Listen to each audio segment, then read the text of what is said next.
예, 안녕하세요. 안녕하십니까. 예. 그 저번 주 그 프린트 갖고 오셨죠, 그죠? 저번 주 다 나가지 않은 것 같아서 우리가 490페이지로 한번 가볼게요. 490페이지로 갑니다. 가시게 되면은 거기에 지역 분석과 개별 분석 할 차례 맞죠, 그죠? 들어가도록 할게요. 그 다음에 저번 주 프린트 다 풀어드리고 오늘 프린트 다 받으셨죠, 새로.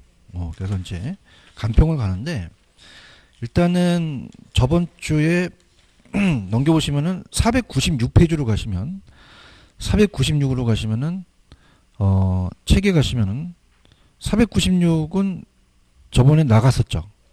496 한번 보세요. 안 나갔었나요? 496은 안 나갔었어요? 간단하게? 간단하게 496. 그럼 496으로 가셔서 그거 먼저 보도록 할게요. 496 가면은 지역 분석과 개별 분석은 거의 99% 나온다 싶습니다. 그래서 반드시 나오고요.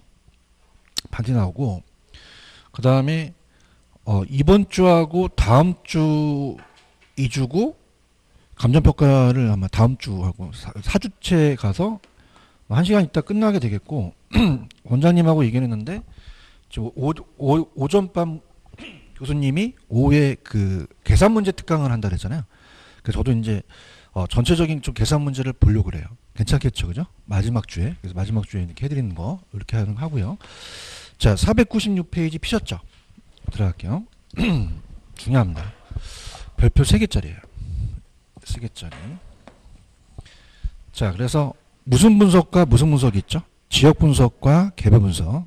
이 두 가지가 거의 뭐 99% 시험 출제가 됩니다. 자, 예를 들어서 이렇게 강남역 사거리예요. 자, 그래서 여기를 이 대상부동산을 평가사한테 평가해달라고 의뢰를 해요. 그럼 평가사는 개별 분석부터 해야 돼요? 지역 분석부터 해야 돼요? 지역 분석부터 해야죠. 그죠? 그래서 대상 지역을 분석합니다. 대상 지역. 그래서 대상 지역을 분석하는 것을 지역 분석이라고 그래요. 지역 분석. 그래서 여기는 뭐 100m에는 보통 상업용도로 이용되거나 하는 평균적인 표준적 이용을 판정합니다.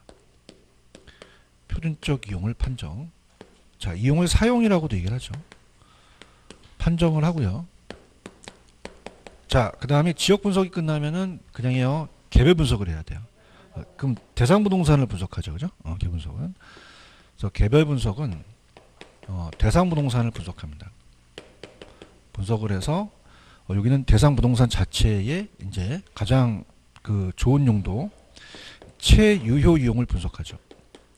최유효 이용을 판정합니다. 그래서 이제 지역 분석은 어떤 가격 수준을 보고요. 거기에 이제 평균적인 가격 수준을 보고 시세를 보고 여기는 구체적인 가격이죠. 구체적 가격. 그래서 암기 기법이 지역 분석이 선행이에요. 선행. 그래서 따라서 선지표. 자, 그 다음에 개별 분석이 후행입니다. 따라서 후개최. 요렇게 이제 암기를 하시면 돼요. 그죠? 암기를 하시고. 자, 토지의 특성은 지역 분석은 토지가 움직이지 못한다는 부동성하고 토지 옆에 있다는 인접성 관련이 되고요. 단위 개별 분석은 개별성 때문에 그렇죠. 그 다음에 이제 지역 분석이 이제 전체적인 수를 본다면 개별 분석은 그 안에 나무를 봅니다. 그죠? 그래서 시험 문제가 얘가 전체적이면 얘가 부분적이고요. 작년에 나왔던 거는 얘가 광역적이면 얘는 국지적으로 봐요. 그 다음에 얘가 거시적이면 얘는 조금 미시적으로 본다는 얘기죠. 이렇게 보시고요. 그 다음에 저번 시간에 적합의 원칙과 균형의 원칙 기억나시죠? 그래서 이거는 적합의 원칙과 관련이 됩니다. 적합. 자, 이거는 이제 균형과 관련이 돼요. 그래서 적합이라는 자체는 그 주택이 자체가 내부적인 게 안 맞는 게 아니라 이 주택과 외부 환경. 시장 안의 주택 같은 경우는 주택은 주거지가 있어야 되고 시장은 상업지가 있어야 되죠. 안 맞습니다. 그래서 외부 환경이 안 맞죠. 그래서 외부적인 거기 때문에 지역 분석과도 관련이 되죠. 그 다음에 치유할 수가 없으니까 경제적 감가라고 말씀드렸죠. 경제적 감가. 그래서 이건 경제적 감가와 관련되고요. 그 다음에 개별 분석은 균형의 원칙과 관련이 돼요. 이 균형은 내부 구성 요소가 안 맞죠. 그래서 저번 시간에 적합과 균형이 나오면 거의 정답이 된다고 말씀드렸죠. 그래서 이제 만약에 20층짜리 빌딩에 지하 주차장이 없어요. 지하 주차장이. 자, 이거는 기능적 감가죠. 문적 감가다. 기능적 감가. 그래서 내부적인 겁니다. 그래서 얘는 균형은 개별 분석과 연결이 돼요. 그죠? 그래서 우리가 야매로 편법을 간다면 지역 분석의 지읒 붙죠. 자, 균형의 지읒 붙어요. 적합의 지읒이 붙어요. 경제적 감가의 지읒 붙죠. 그죠? 이렇게 잡고 개별 분석은 기억 붙으니까 균형, 기능적 감가 이렇게 되죠. 이렇게. 그래서 여기는 출제 빈도가 이렇게 봅니다. 우리가 왜 가성비가 좋다는 거는 여기 박스에서 문제가 한 문제 나와요. 그죠? 어떻습니까? 그러면은 우리가 한 문제 정도 맞힐 수 있는 공부가 시간에 비하면 굉장히 큰 거죠. 그래서 지역 분석이 선행하고 개별 분석이 후행하죠. 지역 분석은 지역 요인, 지역 특성을 분석하고 개별 분석은 개별 요인, 개별 특성을 분석해요. 지역 분석은 무슨적 사용을 판정합니까? 표준적. 개별 분석은요. 체유형. 그 다음에 지역은 가격 수준을 파악하고 개별 분석은 구체적 가격이죠. 지역이 전체적 거시적이면 개별이 부분적 미시적이고요. 지역 분석은 무슨 원칙과 관련된다 그랬어요. 저번에 적합. 개별 분석은 균형. 지역 분석은 부동성, 인접성. 개별 분석은 개별성 때문에 그렇죠. 그렇게 보시면 돼요. 무슨 말씀인지 아시겠죠? 그래서 저번 주 프린트 갖고 오셨나요? 그래서 여기서 거의 시험 문제가 나오기 때문에 저번 주 프린트, 자, 저번 주 프린트 15번, 15, 16, 19번. 15, 16, 19번을 한번 물어보세요. 15, 16, 19.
자, 15번은 지역 분석과 개별 분석이 바뀌었습니다. 그죠? 그래서 감정평가 절차상 지역 분석과 개별 분석에서 개별 분석에서는 지역 분석에서 파악된 자료 근거로 대상 부동산의 채용을 판정하죠.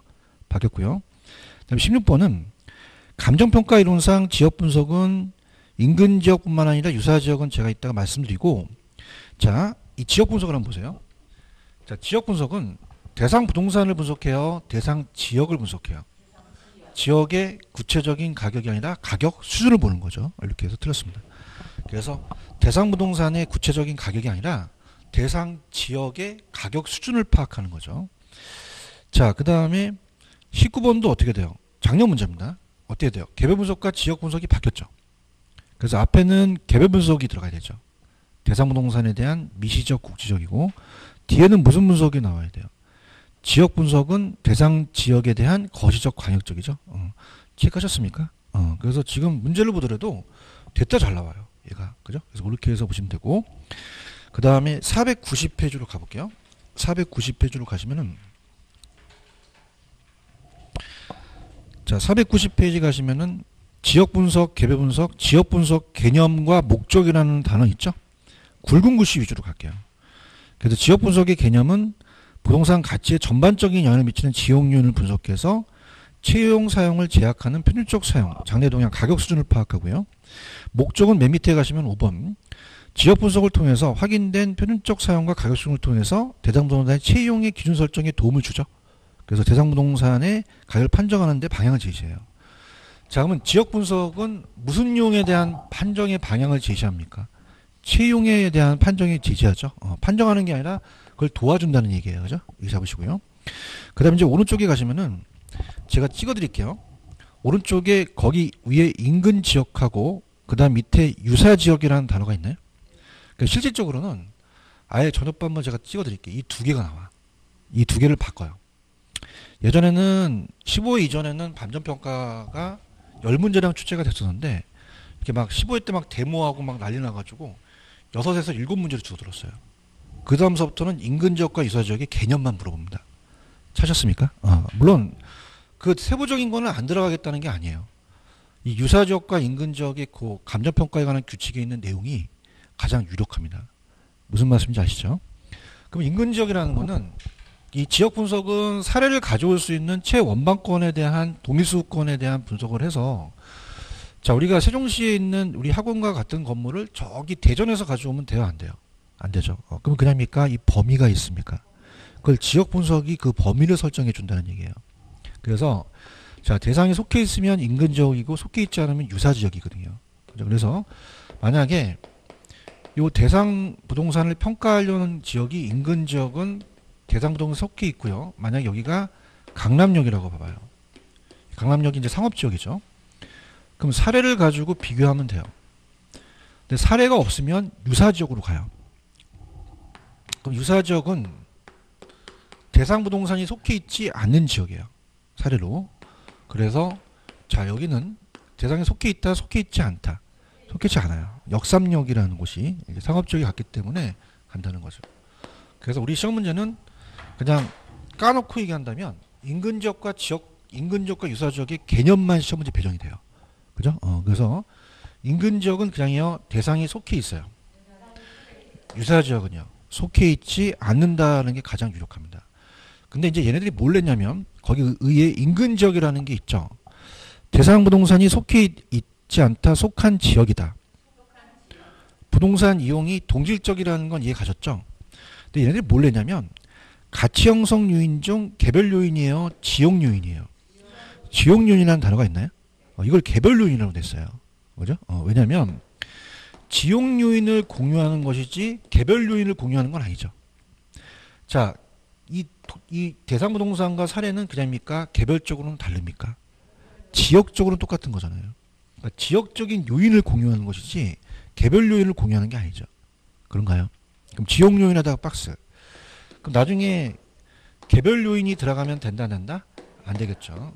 그래서 아마 이제 우리 학원 시스템이 이제 3월 달까지가 이제 기본서고 그 4월 달 한 달 동안에 기출 문제 집을 볼 거거든요. 거기 이제 기출 문제가 나올 거예요. 그죠? 그럼 요거는 개별 요인이다, 지역 요인이다. 지역 요인이지 개별 요인 비교가 아니라는 거 그렇게 보시고요. 그다음에 이제 제가 그 밑에 부분은 그렇게 출제 빈도가 높진 않아요. 그래서 찍어줄게요. 일단 특징을 가시면 인근 지역은 그냥입니까? 대상 부동산이 속한 지역입니까? 지역이고 니은번만 체크하세요. 자, 이 인근 지역은 대상 부동산에 직접 영향을 줍니다. 간접이에요, 직접이에요. 직접에다 동그라미 치시고 그 다음 미음번 가시면 인근 지역은 도시농촌 같은 종합 형태의 지역사회보다 큰이에요, 좀 작은이에요. 작은 생활권에 있다. 그 다음 이제 15번도 이제 그냥 참고만 하시는데 인근 지역의 경계와 범위가 물리적으로 명백하지 않을 경우는 자, 표준적 이용을 중심으로 판단하죠. 채용이 아니라 그렇게 보시면 되고 그 다음에 이제 만약에 이 중에서 가장 유력한 거는 이응번이에요. 이응번에다가 별표. 자, 이렇게 봅니다. 여러분들 인근 지역이요, 굉장히 넓어요. 그럼 인근 지역이 넓으면 그냥입니까? 사례가 많습니까? 다시 한번 어떻게 하라고? 사례가 많아요. 그래요? 근데 너무 떨어져 있으면 그냥입니까? 가격이 신뢰성이 없습니까? 없죠. 근데 너무 좁잖아요. 그럼 사례가 많아요, 사례는 적어요. 근데 가격 수준은 비슷하죠. 그 얘기예요. 그죠? 그래서 인근 지원 범위가 너무 넓으면 그냥이야, 사례는 많아요. 사례 수집은 용이하죠. 근데 가치 판정은 신뢰성이 떨어진다는 얘기죠. 반대의 경우는 사례자를 구하기는 어렵고요. 이해하셨습니까? 여기 한번 나왔었고요. 그다음에 유사지역이라는 단어가 있나요? 별표. 유사지역은 대상부동사에 속해 있습니까? 속하지 아니한 지역입니까? 요거 나와요. 요거. 그죠? 그다음에 인근지역과 유사한 특성을 갖는 건 당연한 거죠. 그죠? 그렇게 해서 가지고. 그다음 2번. 기억. 유사지역은 대상부동사 가치 형상에 직접 영향을 줍니까? 요건 간접 영향을 줍니까? 간접 영향을 주고. 넘겨보세요. 디귿번의 별표. 자, 이것도 딱 한 번 나왔었는데, 유사지역은 인근지역과 지리적으로 인접해 있느냐 여부는 중요하다, 중요하지 않는다. 무슨 말이냐. 반드시 인접할 필요는 없다는 거죠. 그죠? 그럼 그냥요, 이렇게 떨어질 수도 있어요. 동의수권 내에만 있으면 된다는 거죠. 반드시 옆에 인접되거나 원근, 가깝다, 멀다는 건 상관없다는 얘기예요. 그래서, 인접해 있느냐 여부는 중요하다, 중요하지 않다. 중요하지 않다. 반드시 인접해 있는 건 아니죠. 그죠? 이렇게 보시면 되고요. 그 다음 밑에 동일수급권이라는 게 있나요? 자, 수급은 이제 수요공급이 동일한 지역에서 서로 가격에 영향을 미치는 대체관계가 성립되는 곳이에요. 그래서 의의 갑니다. 동일수급권이란 대상부동산과 대체 경쟁관계가 성립하고 가치 형성에 서로 영향을 미치기 때문에 다른 부동산에 존재하는 권역인데요. 이게 나오겠죠. 인근지역, 유사지역을 포함한다. 요게 이제 키포인트가 돼요. 키포인트고요. 그 다음 밑에 보시면 용도별 동일수권의 판정이라는 게 있죠. 자, 이것도 요즘은 잘 안 물어보는 취지인데 들어보세요. 이 용도에 따라서 그 판정이 달라요. 그래서 핵심 포인트는 주거지는요, 톤근이 가능한 거리와 일치합니다. 무슨 말이냐? 자, 보통 우리가 서울에 이제 있으면은 서울의 강남에 직장이 있잖아요. 그럼 수도권이면은 1시간 내면 다 들어오죠. 한 4시간 걸리면 돼, 안 돼? 그 통근이 유사해야 된다는 거죠. 그래서 지금 주거지의 동일수권은 통상 도심에 통근이라는 단어가 있나요? 동그라미 치시고 가능한 지역. 그래서 다만 출생 지역 관계, 고급주택지 품위 명성 등에 따라 그 범위가 좁아지기도 하죠. 보통 여러분들 강남은 어떻습니까? 강남은 땅값이 비싸죠. 그럼 강남을 대체할 데가 없잖아요, 그죠? 그럼 걔네들 사는 곳은 그 범위가 그렇게 넓진 않다는 거죠. 좁아지기도 하고요. 상업지라는 건 배우지입니다. 상권이에요. 상업지는 배우지에 대한 상권으로 동일수권을 파악합니다. 자, 그래서 밑에 보시면, 자, 고도상업지라는 게 있고 보통상업지역이라는 단어가 있나요? 동그라미 쳐보세요. 고도상업지역과 보통상업지역. 자, 고도상업지는 동대문, 남대문 시장을 얘기하고 보통상업지는 우리 동네 앞에 슈퍼예요. 그러면 우리 동네는 이 동네만 커버하고 고도상업지인 남대문, 동대문 그냥입니까? 전국을 다 커버합니까? 그럼 범위가 넓겠죠. 그래서 이 고도가 우리가 배우지를 배경으로 성립되고 보통상업지는 좁게 성립되어 있죠. 그러면 고도는 그냥요, 좀 광역적이에요. 보통상업지는 보다 좁은 배우지죠. 그렇죠? 이렇게 보시면 되고요. 자, 공업지는 그냥 제품의 생산과 판매 비용, 그죠? 생산 비용 갖고 따져서 뭐 여기가 1억 들어가면 여기도 1억 들어가야 되는데 참고적으로 가시고요. 리을에 후보지 이행지 있나요? 별표 3개 칩시오. 이게 나옵니다. 자, 이게 나와요. 후보지 이행지 위주로 나왔었어요, 예전에. 자, 들어보시면 후보지와 이행지입니다.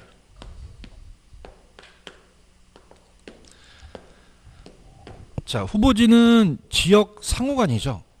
그러면 우리가 농지가, 자, 여기 농지에 대한 수급권은 없으니까 우리가 일단은 농지라는 것도 동일수권을 파악하거든요. 그죠? 농지가 상업지로 바뀌어요. 바뀌었어요. 바뀌는 과정 중이에요. 후보지잖아요. 그죠? 후보지라면 전후로 하기 어렵고 후로 하기도 어려운데 감정평가사는 장래이익이 중요하잖아요. 그러면 그 후로 동일수권을 편입시키자는 얘기예요. 그럼 주변 타 용도 지역도 상업지의 동일수권에 들어갈 수도 있다는 얘기죠. 그런가요? 자, 이행지는 어떻게 돼요? 이행지는 지역 상환입니까? 지역 내입니까? 그러면 택지 지역 내에서 주거지가 상업지로 바뀌는 과정 중이죠? 자, 이것도 후로 가자는 거죠. 그래서 아직 느낌이 안 오시는데 들어보세요. 자, 후보지만 얘기를 해볼게요. 이행지도 이제 똑같으니까. 만약에 농지가 택지로 바뀌었어요. 바뀌는 과정 중이에요. 그러면 전이라고 어렵고 후라고 어렵죠. 그럼 우리가 이거는 이 어떻습니까? 이 상업지로 간다면 평가사는 원칙이 성숙도가 높고 빨리 바뀔 것 같으면 전이 아니라 후로 가는 게 원칙이에요. 그죠? 그러니까 지금 분위기 안 좋은데 지금 여기가 농지가 택지로 바뀔 것 같아요. 그냥입니까? 택지로 바뀌는 장래 이익이 있습니까? 그럼 평가사 입장에서는 택지의 가치가 있는 거죠. 그런가요? 그러면 농지로 평가해요? 상업지로 평가해요? 상업지의 동의수권을 파악해버려요. 그런가요? 그러면 전후로 하는 게 원칙이다. 후로 하는 게 원칙이다. 후로 하는 게 원칙이에요. 근데 성숙도가 낮아서 10년째 안 바뀌어요. 짜증나죠? 그러면 후로 갑니까? 전후로 갑니까?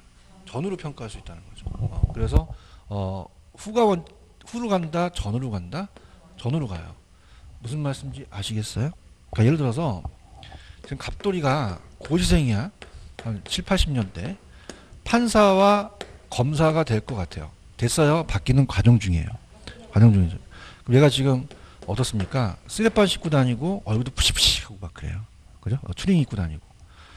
그러면 을순이가 따라붙어서 얘한테 먹을 거 사주고 막 갖다 바쳐요. 그럼 그냥 얘가 판사와 검사 가치가 있어요. 그러면 농지로 보여요? 상업지로 보여요? 상업지로 보이죠. 맞습니까? 그런가요? 그 막 투자를 하는 거야. 막 신발도 사주고 막 다 바치는 거지.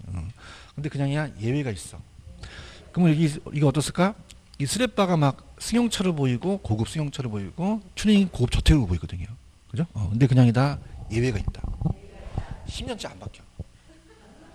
그럼 승용차로 보여? 스레바로 보여? 스레바로 보이는 거죠. 아시겠습니까? 이래도 이해 못하면 저 쌀먹으세요. 자, 후보지 이행지 하고 있어요? 그러면 전이 원칙이다, 후가 원칙이다. 후. 그러니까 후보지와 이행지는 그 토지가 전환 이행될 것으로 보이는 토지의 종별이라는 건 그 후가 원칙이라는 거죠. 그런가요? 그러니까 이렇게 생각해 보세요. 지금 만약에 이 지역이 농지가 택지로 바뀔 것 같아요. 그죠? 평가사 입장에서는 농지 가치가 있을까요? 택지 가치가 있을까요? 택지 가치가 있어요. 그렇죠. 대화를 합시다. 그죠? 왜? 장래가 중요하니까. 그래요? 근데 그냥 10년째 안 바뀌어. 그럼 승용차로 보이는 거야? 스레바로 보이는 거야? 전으로 가자는 거죠. 그죠? 그래서 다만 전환 이행이 완만하다는 거는 10년째 돼서 안 바뀌어요. 바뀐다는 발표만 했고. 그래요? 그러면 성숙도가 낮다는 거는 우리가 바뀌는 과정 중이 너무 느려서 10년째 안 바뀌죠. 그러면 그냥 스레바로 보여. 후로 가는 거야? 전으로 가는 거야? 전으로 가는 거야. 이게 잘 나온단 말이죠. 무슨 말씀인지 아시죠? 그런데 얘도 요즘 끊겼어요. 끊겨서 아까 이 인근 지역과 유사 지역만 계속 냈다 물어봐요. 아시겠죠? 그죠? 그렇게 보시고 그 다음에 인근 지역에 생애주기라는 단어가 있나요? 그래서 넘기시면은 그림이 하나 있어요. 그림으로 제가 해드린 다음에 다시 또 와서 말씀을 드리겠습니다. 밑에 그림이 하나 있나요? 찾았습니까? 자, 이 지역이 안 바뀌어요? 바뀌어요. 바뀌죠. 세종시도 원래서부터는 신도시가 아니었죠. 그러니까 막 개발이 되니까 어떻습니까? 신도시가 되면서 다음에 성장기 올라가면서 막 지가가 상승하죠. 그런가요? 근데 이 세종시도 어떻게 될지 모르잖아요. 정책이 또 바뀌어서. 그죠? 그럼 성숙됐다가 나중에 이 지역이 그냥입니까? 쇠퇴될 수도 있습니까? 쇠퇴해서 개발 안 해요. 그죠? 그러니까 제가 이제 예전에 대전에서 그 강의를 좀 옛날에 지금 에듀윌 자리인데 거기가 중군가 어딘가인데 거기가 옛날에는 번화가였대요. 근데 굉장히 거기는 막 개발을 안 하더라고요. 그럼 그냥입니까? 쇠퇴기로 갑니까? 쇠퇴기로 가서 개발이 안 되고 막 그 지역이 막 땅값이 떨어지고 막 어떻습니까? 소득성이 낮은 사람이 들어오거든요. 그런가요? 그러면서 막 사람들이 활발하면서 천일로 갔다가 완전히 악하기로 갔다가 나중에 또 그냥요 재개발을 해요. 그럼 다시 성장기로 가는 거죠. 이런 모습을 보인다는 얘기예요. 무슨 얘기인지 아시겠어요? 강남역도 예전에는 뭐 농가 밭이었잖아요. 그죠? 그러면 여기가 이제 집가가 있고요. 여기서부터가 이제 쭉 가지면서 성장기에 도래된다는 거는 여기 막 재개발되고 막 그러는 거예요. 재건축되고. 그럼 그냥입니까? 새 아파트가 들었습니까? 신축이 거래가 되죠. 그러면서 성장을 합니다. 그 지역이. 성장기에 접어들면서 상향여가라는 거 배우셨죠? 그래서 소득 수준이 높은 사람들이 막 들어와요. 유동인구가 많아지고 투자가 나타나고 또 투기가 또 나타날 수도 있죠. 근데 어느 정도 계속 올라갈까요? 이제 멈출까요? 멈춰서 더 이상 안 올라가요. 그래서 안정기에 접어들어서 성숙기는 집가 상승률이 활발한 게 아니라 요 집가 수준이 제일 센 거죠. 그죠? 그래서 여기는 이제 유동이 적고 여기서부터 중고부동산이 거래가 돼요. 여가 작용이 없고요. 자, 그러면서 아까 세태기에서 어때요? 이제 재개발을 안 하다 보니까 막 그 지역이 막 쇠퇴되죠. 그래서 그 시장성이 감퇴되고 사람도 없어요. 유동 인구도. 그래서 이제 어떻습니까? 막 경제적 내용 요소가 다 되어서 유지 관리비가 많이 들어가는 거죠. 그럼 땅값이 어떻게 될까요? 떨어져요. 그래서 우리가 쇠퇴기는 소득이 낮은 사람들이 들어와요. 그걸 이제 하향여가라고 배웠잖아요. 그래서 하향여가가 시작합니다. 시작하고 또 재개발에 대한 또 시작에선 여기 또 시작할 수가 있죠.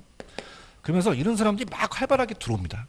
들어오다 보니까 천이기에서는 이게 활발해요. 그죠? 그러면 하향여가하고 재개발이 활발합니다. 그럼 그냥입니까? 이 수요가 많아지니까 가격이 좀 올라갑니까? 올라가죠. 근데 성장기만큼 상승하진 않아요. 얘는 무슨 여가가 됐었죠? 얘는 무슨 여가죠? 그래서 성장기 같이 유사한 모습이 아닙니다. 그죠? 그래서 얘처럼 가는 게 아니라 가벼운 상승이고 이전 단계를 가는 게 아니죠. 그래서 여기서 개발 안 하자면 완전히 슬럼화돼서 악화기가 접어들어서 완전 맛이 가는 거죠. 그래서 100년 주기로 와요. 그럼 이따가 체크를 해줄 테니까 일단 여러분이 가만히 있어요. 왜냐하면 전문가한테 받게 되게 밑줄 아무데나 치지 마세요. 그죠? 자, 그러면은 다음에 성성세천학. 성성세천학이죠. 이렇게. 알았어요. 성숙기가 먼저예요? 성장기가 먼저예요? 아이가 태어나자마자 애야 엄마 수고했어. 그래요. 성장하면서 성숙해요. 여기랑 여기가 달라요. 여기는 집가 상승률이 활발한 거고 여기는 집가 수준이 높은 거죠. 이해하셨습니까? 그 다음에 천이기가 먼저 와요? 쇠퇴기가 먼저 와요? 그럼 사람도 쇠퇴할수록 그냥요, 쇠퇴할수록 천해져요. 그래서 이렇게 가죠. 쇠퇴기가 먼저 와요. 맞아요? 그 다음에 여기는 성장기니까 쇼 들어가니까 여기는 무슨 영화죠? 상향. 여기는 무슨 영화예요? 하향. 그럼 똑같이 상승하는 건 아니죠. 가벼운 상승이에요. 그럼 어떻게 됩니까? 보세요. 그림을 이렇게 해서 성장기랑 똑같이 상승하는 게 아니죠. 그럼 1번이 아니라 2번처럼 이렇게 가벼운 상승을 해요. 그럼 1번이에요? 2번이에요? 2번. 그냥등이에요? 짝꿍댕이에요? 짝꿍댕이죠. 아시겠습니까? 그렇게 하시면 돼요. 무슨 아시겠습니까? 사람하고 똑같아요. 잘 보세요. 사람도 성장을 하게 되면 그냥입니까? 이렇게 키가 커집니까? 여기는 키가 크고 있는 거예요. 그죠? 근데 여기는 그냥입니까? 더 이상 안 큽니까? 그런 거죠. 맞습니까? 쇠퇴기는 뭐예요? 이제 우리가 이제 나이가 먹으면 그냥이야, 어떻을까? 이 키가 작아지죠. 이거 허리야. 그죠? 그래서 키가 커진다, 키가 작아진다? 작아져요. 교수님, 그럼 여기 뭐예요? 인생은 몇 세부터예요? 60세부터. 그 뼈에 좋다는 거 막 처먹어요. 그렇다고 해서 성장기만큼 간다, 안 간다? 안 간다는 거죠. 아시겠습니까? 그 다음에 무덤으로 가는 거죠. 이렇게. 자, 그래서 들어볼게요. 전페이지로 가보세요. 가시면은 493페이지에 성장기 있나요? 성장기는 그냥요, 집가 상승률이 최고예요. 올라오고 있죠. 입지 경쟁이 치열하고 투기적 경쟁이 치열합니다. 그래서 일반적으로 입주민이 교육 수준과 소득 수준이 높은 사람, 젊은 계층이 들어오고요. 신축 부동산이 거래가 되죠. 그래서 상향여가가 활발합니다. 자, 그다음에 성숙기는요, 기업번 집가 상승률이 최고예요. 가치 수준이 최고예요. 올라가는 속에 빠른 게 아니라 여기는 가장 이빠이 올라갔다는 얘기예요. 성숙기가. 그래서 주민의 이동이 많지가 않고 그 다음에 중고부동산의 거래가 되는 거죠. 자, 쇠퇴기로 갑니다. 쇠퇴기는 그냥입니까? 부동산 가치가 하락합니까? 중고부동산 거래가 되면서 하향여가가 시작하죠. 그렇죠. 그래서 소득계층 등이 이전보다 점점 떨어져요. 그래서 노후화되고 건물이 이 건물의 수선비 같은 게 많이 들어가죠. 넘겨볼게요.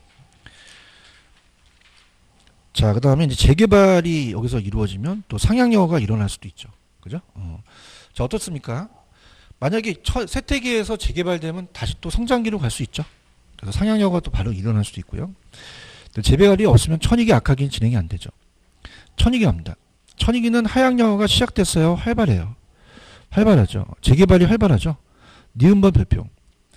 자, 세태기보다 낮은 수준의 주민의 활발하게 이주오면서 제가 아까 수요가 자극시켜서 가격은 상승하죠. 근데 계속적이에요? 일시적이에요? 가벼운 상승을 한다는 거죠. 그렇죠? 그래서 그렇게 보시면 됩니다. 근데 악하기는 지역에 개선 노력이 없으면 완전히 우리가 왜 슬럼화 된다는 얘기 많이 들어오시잖아요. 그래서 완전히 이제 슬럼화 단계로 가서 악하기로 간다는 거죠. 아시겠죠? 자, 개별 분석도 마찬가지입니다. 밑에 그 붉은 글씨만 가세요. 3번에 지역 개별 분석. 4번 부동산 감정평가에 있어서 감정평가를 구하는데 먼저 어떤 분석을 먼저 행하죠? 지역. 그래서 가격 수준을 파악하고 개별 분석은 가격 수준 중에 있는 개개의 부동산의 가격 판정하죠. 5번 지역 분석은 무슨 원칙? 적합. 개별 분석은 균형. 지역 분석은 전체적 거시적인데 개별은 부분적 미수적이죠. 이렇게 정리하시면 됩니다. 저번 주 프린트 딱 하나만 풀면 돼요. 17번 풀어보세요. 17번.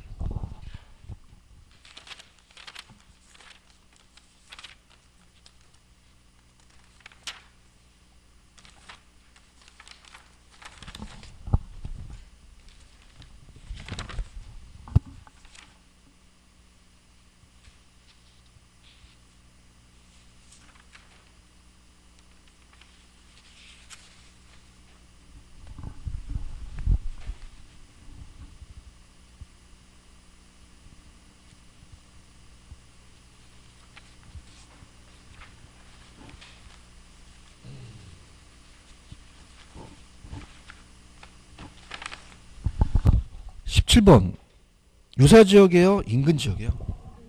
대상부동에 속해 있으니까 그런가요? 이렇게 안 푼 문제 없어. 다 풀었죠? 오늘 프린트 오늘 거 풉니다. 피시면서 509페이지로 갑니다. 509페이지 가시면은 감정평가 방식이라는 단어가 있죠? 509 찾았습니까? 그래서 우리가 이 평가 방식이 따라해봐요. 3방식. 자, 먼저 거기 1번을 보시면은 이따 나올 건데 이 분필을 만드는데 그냥입니까? 비용이 들어갑니까? 비용성이 되어 있고 시장에서 어느 정도 가격이 거래되는지 시장성을 보고요.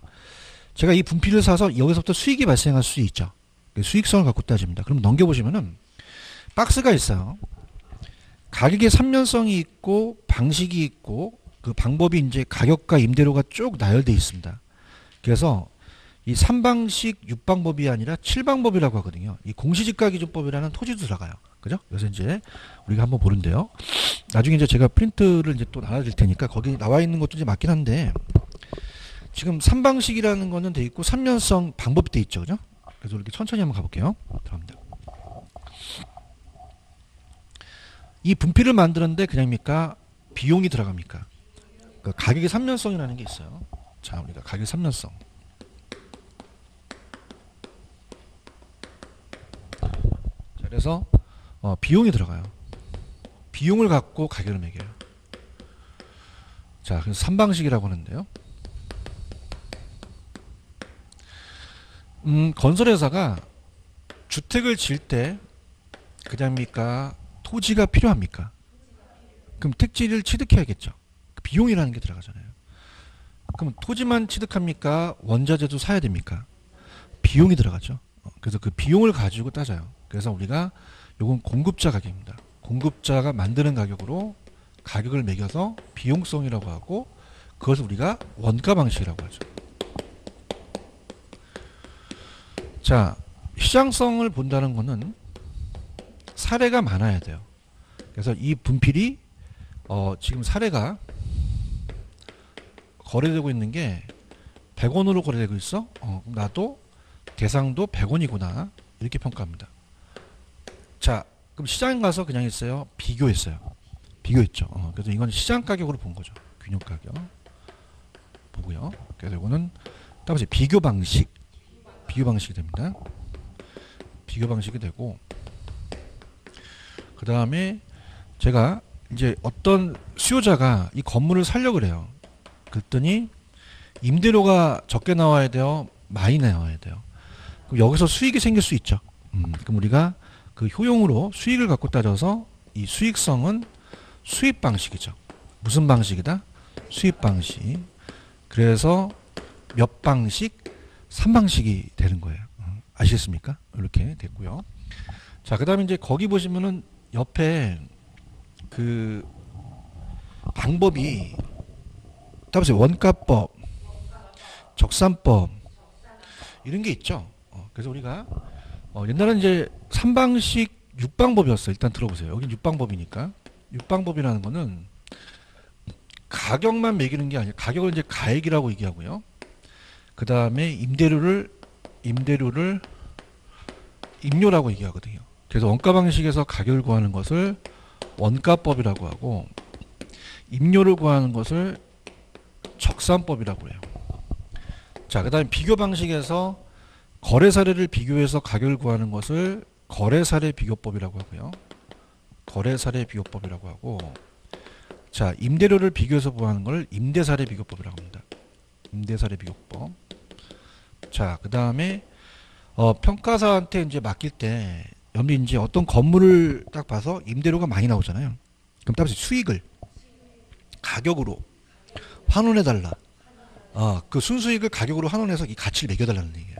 그래서 우리가 수익 환원법이라는 거는 가액을 산정하고요. 그 다음에 수익 분석법은 임료를 산정하는 거예요. 무슨 말씀 아시겠죠? 그래서 7방법인데 토지는 이따가 해드리겠고, 그러면 어떻게 하냐? 여러분들 눈높이로 갈게요. 이건 안 지우고 그대로 가겠습니다. 원가니까 그냥 해도요. 원가가 들어가요. 비교니까요. 비교가 들어가죠. 지금 여러분들 눈높이로 하고 있어요. 눈높이가 지금 되고 있어요. 수익이니까 뭐가 들어간다? 수익이 들어가요. 맞습니까? 그 다음에 또 눈높이는 얘네들이 가로쳐서 나와요. 그죠? 그러면 글씨가 세 글자 세 글자로 맞춰졌어요. 얘네들은 다 7글자 7글자예요. 얘는 5글자 5글자예요. 그러면은 이게 가로쳐서 나왔어요. 나중에 기출문제집은 다 사셨어요? 아직 안 사셨어요? 나올 거예요. 사세요. 원장님이 시켜서 얘기하는 게 아니야. 이제 4월달에 가니까. 그럼 기출문제집에서 이게 가로쳐서 나와요. 그죠? 자, 그럼 여기에 수익 분석법이 들어가면 됩니까? 왜 안 돼요? 잘한다. 적산법 들어가면. 맞아요? 몇 글자니까. 이렇게 잡으셔야 돼요. 아시겠습니까? 여러분의 눈높이에요. 무슨 얘기인지 아시겠죠? 그죠? 딱 여기까지. 여기까지 오케이? 무슨 말인지 아시겠어요? 그래서 나중에 이제 기출문제집 보시면 저 가로쳐서 나온 게 나왔거든요. 그죠? 그래서 그렇게 해서 여러분들이 준비를 하셨으면 해요. 이해하셨죠? 그죠? 여기까지. 그래서 그렇게까지 해서, 그러니까 일단 그래요. 여러분들은 저번 시간에 얘기했지만은, 감정평가사 따라오셨어요? 공인중개사 따라오셨어요? 감정평가 따라오신 게 아니잖아요. 그럼 그냥 맞히면 돼. 6문제 중에서 한 5문제, 4문제 맞히면 되잖아요. 그러니까 그런 식으로 이제 가는 걸로 생각하시지, 이걸 막 깊게 내가 평가를 공부해야겠다 생각하시면 안 돼요. 아시겠죠? 여기까지 이해가시겠습니까? 이렇게 가서 하고, 조금만 쉬었다가 갈게요. 요건 지우지 마세요. 요거만 지우세요. 이건 놔두세요. 또.